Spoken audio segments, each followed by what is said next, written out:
Mes souvenirs de Robocop remontent à l'époque où j'étais enfant, puisque le premier film est aussi vieux que moi, et c'est assez amusant de mettre ça en relation avec l'histoire sans fin, parce que Robocop est devenu un personnage extrêmement populaire par des jeunes enfants.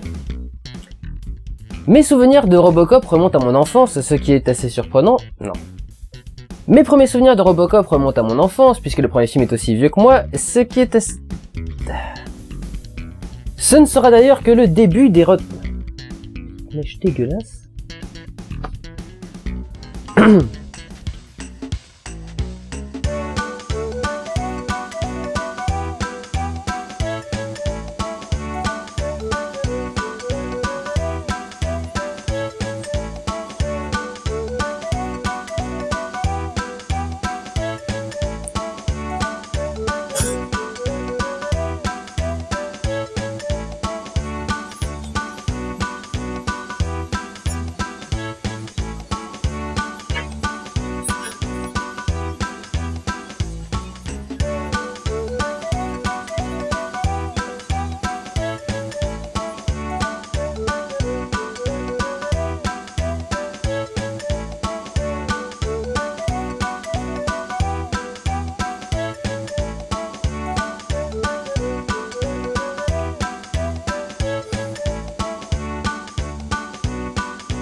Alléluia.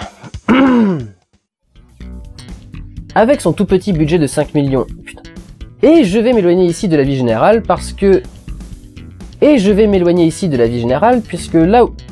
Puisqu'alors que tout le monde s'accorde à condamner le troisième film... Vous le sentez, l'auteur de comics Vous le sentez, l'auteur de comics qui a écrit le scénario? Et parce que... Aussi étonnamment que ça puisse... Vous le sentez, l'auteur de comics à la base du scénario? Ça fait du vent, ça.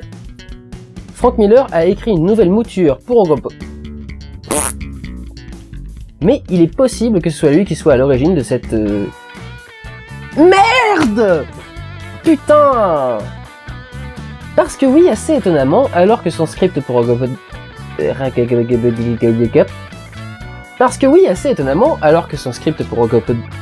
Mais c'est pas vrai!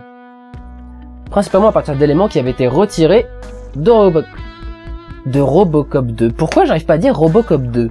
C'est quand même dingue. Je peux dire le 3 mais pas le 2. Alors que le script qu'il avait écrit pour Robocop... Mais c'est dingue! Il sera une nouvelle fois déçu, mais il est fort probable que ce soit lui qui soit à l'origine de cette orientation justicier de Robocop.